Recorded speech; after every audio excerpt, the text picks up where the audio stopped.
Chapter 22.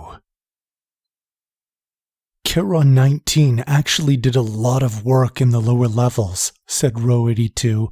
Epsilon 41's absolute defense made it difficult to go very many places in the shrine.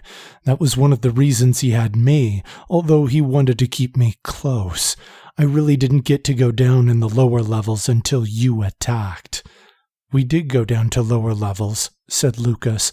I knew the tunnels went deep under the shrine, but we didn't want to go that far down. That's understandable, said Row 82. There's only one way in or out. It's not smart to go down there when there's danger. Well, thanks to Victor, the danger is gone, said Jennifer with a smile. Lucas and Row 82 looked at one another awkwardly. Victor lowered his head with slight embarrassment. True enough, Jennifer, said Lucas finally. We are not far from the chamber, said Row 82. A few moments later they came to a familiar stone door. The symbol for the key of origins was carved into its surface. Lucas stepped up and placed his hand on the cool, rough surface. The ground began to shake as the door slid open. The key of origins sat on the familiar pedestal in front of them. In 500 years, Erica Lawrence will open this door and take this key, said Lucas. And you will in 1,000, said Sig with a smile. After a moment, they moved toward a corner of the room. There's another passage hidden behind this wall, said Row 82 as his eyes glowed. Kirana? Asked Lucas with a smile. Within a few moments, she had cut the wall blocking their path into pieces. Why didn't we notice this before? Asked Lizard. Erica must have rebuilt it when she put her key back, concluded Lucas. Why didn't she try to open it? Asked Victor. Maybe she did at first, but then Michael convinced her not to, suggested Lucas. Stubborn as she was, she didn't second-guess the Archangel. Suddenly the doors behind them slid shut. Well, that was unexpected, said Sig with a wide smile. I just hope it means the rest of you aren't trapped, said Lizard. I can teleport myself, you know. The group followed a winding staircase that descended further and further.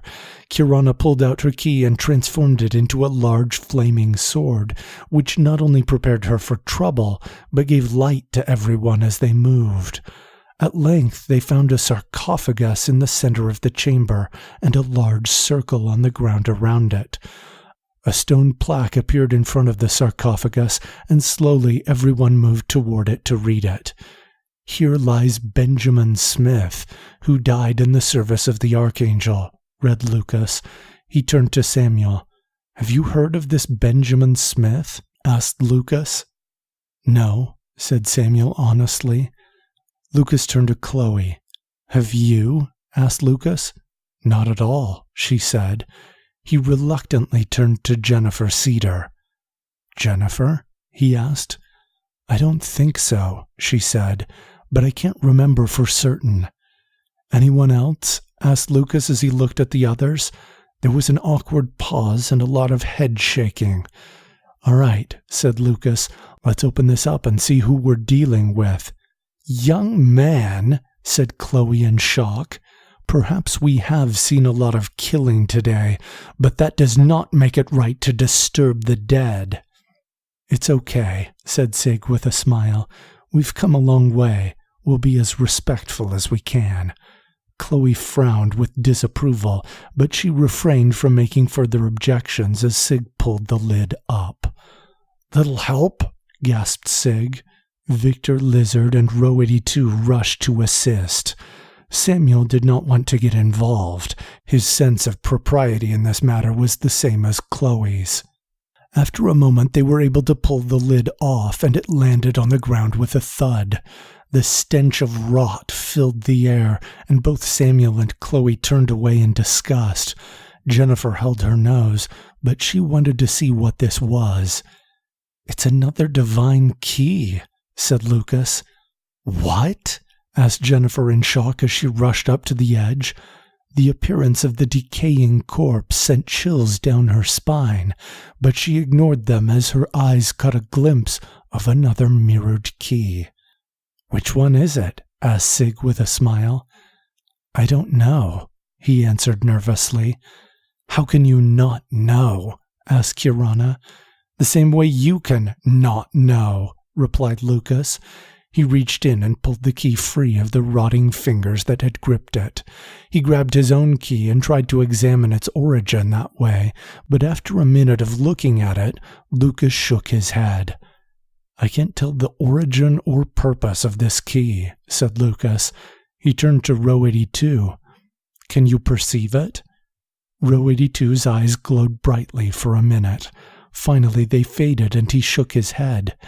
Lucas turned to Stephanie. Can you predict what it will do? Asked Lucas. Stephanie grabbed her key and her eyes glowed brightly for a minute. She turned to Samuel and took his hand. Lucas frowned. She says that she does not see what its purpose is, but suggests that you hand it to Victor, who seems to have abilities with all keys, said Samuel. Lucas nodded and handed it to Victor. As the key fell into Victor's open hand, it immediately began glowing brightly. Victor's eyes shined with a bright white light. Victor! Shouted Jennifer with concern. He was barely able to hear her before he slumped to the ground and lost consciousness. When Victor regained awareness, he found himself alone in a white room. A man in a long black robe stood near him. He had light brown hair and blue eyes. He was quite tall, and though he was thin, he was obviously fit. He had a collared white shirt, black pants, and shiny black boots. He greeted Victor with a smile, making slight wrinkles appear in the sides of his thin cheeks and close to his eyes. Victor guessed he might be 40 years old. "Hello," he said cheerfully. "I'm glad you finally made it. It's almost time for the attunement." "I'm sorry," said Victor. "What did I do? And where are my friends?" "Oh, they won't be able to come here," said the man. "This is in your mind." "A vision?" asked Victor. "Where is Michael?" "I guess that depends," said the man. "If you've come back from your past to the times of other key-bearers, then he is holding the archdemon down. If you've come back from your own time, he's probably gone." "What?" asked Victor in surprise. "I've seen him, though, in visions. Also, the archdemon was stuck in some kind of crystal. Michael wasn't there." "That is Michael," replied the man. "The crystal prison is Michael. Anyone else you saw is probably just a remnant of him that was left in the keys he forged. And those visions of him probably weren't always helpful, probably spoke in riddles."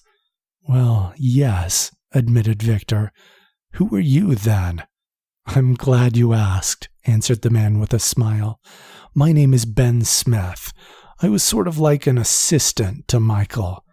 "Benjamin Smith," said Victor. "You're the one in the coffin." "That's me," he answered cheerfully, "or at least part of me." "This whole time we thought there were 9 divine keys," said Victor. "Then we find out you have one that no one can identify. What is it? What happened to you? Why have we been pushed so hard to find out what Molly Patterson knew?" Yes, said Ben, trying to slow Victor down. "I'm sure you have many questions. I will do my best to answer them, but first things first." The room began to shift, and Victor found himself fighting nausea for a few moments. Finally, the room stopped spinning, and Victor found himself in a dark place. There was a throne made out of skulls and metal, and seated upon it was a massive, grotesque creature with horns and fangs. Victor understood from the memories that he had received from his alternate self that this was the archdemon. He looked around the room as he found a console that was showing images of stars and planets. He considered each picture only for a few seconds before moving to another. Finally, he brought up a picture of a yellow star, and he paused. He began looking at the planets orbiting the star. First was a rocky, crater-covered planet. Next, there was a planet with a tan-colored atmosphere swirling about it. Finally, he came to a familiar blue planet. It was the Earth. Victor turned back to the archdemon and shuddered as he saw his eyes begin glowing with a dark purple light. He bore his fangs in what must have been a smile. "The archdemon depends on human sacrifice for his power," said Ben. Victor jumped with a start. He'd forgotten that Ben was there with him.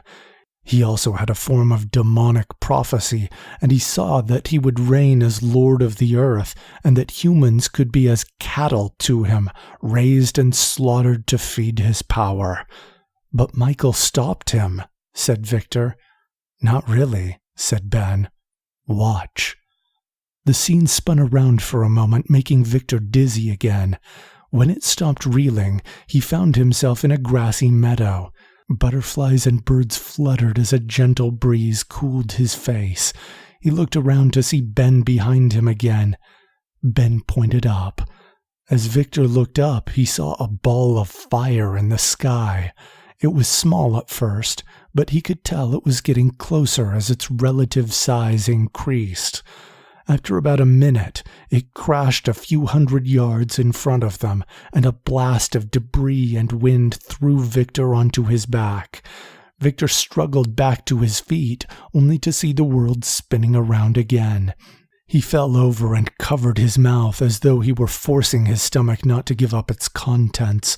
Suddenly they were in a huge cave, watching a line of people being marched slowly forward. Screams could be heard echoing ahead. "What is this?" asked Victor as he noticed the chains that bound the line of people together. Their faces were smudged with dirt and grime. Their eyes had a sunken, lifeless look, and they seemed indifferent to the horrific cries of pain echoing through the cavern. "Destiny," said Ben. "What about Michael?" asked Victor. "Just watch," said Ben as he pointed to a blonde-haired teenage girl in the line. Victor blinked his eyes. That's, he stammered. "Jennifer Cedar," said Ben. Victor's fists clenched as he watched her being pulled forward toward the slaughter ahead. A large horned demon that resembled a shorter Abaddon came down the line, watching the prisoners. He stopped when he got to Jennifer. "Well," said the demon in an echoing voice, "you look fertile." The demon laughed to himself. Victor instinctively rushed toward the beast to attack it, but Ben held him back. "You will be an excellent candidate to produce human children for the Master," said the demon as he looked her up and down and caressed her arms and back. The dark glow in the beast's eyes did not disguise its lust. Tears ran down her cheeks as the claws of the demon ran against her back, but she suppressed any sound from escaping. "I'm not sure whether I am looking forward more to the pleasure you will provide me when I impregnate you, or the pleasure I will get when I take your male children and sacrifice them to the glory of the archdemon," whispered the creature as his hot breath filled her ear. She cowered away as he pulled her close to him. "Don't pretend you don't want me," shouted the demon angrily. She whimpered just a bit. The demon struck her across the face and laughed. Victor strained against Ben's arms to try and attack the demon, but he stopped as he saw a burning broadsword slice the demon's head off. It landed with a dull thud and rolled a few feet before the rest of the demon's body slumped down. The swift action caused all of the slaves in the line to gasp in shock. Victor and the slaves bound along the chain whirled around to see a dark-haired man in a long white cloak holding the burning blade. "Unforgivable," whispered the man as he approached Jennifer. He sliced through her chains and took her hand. "Who are you?" asked Jennifer wearily as she looked up at his face.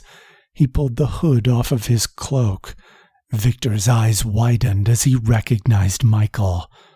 "I am obviously too late," said Michael as he looked at the other captives. He turned back to Jennifer. "What is your name?" "Jennifer Cedar," she said softly. "Jennifer Cedar," he said with a smile. "Will you come with me?" "Where will we go?" asked Jennifer as she looked around in confusion. "Back in time," said Michael. "I may not have made it here in time, but I am hoping that I am not too late to save your world."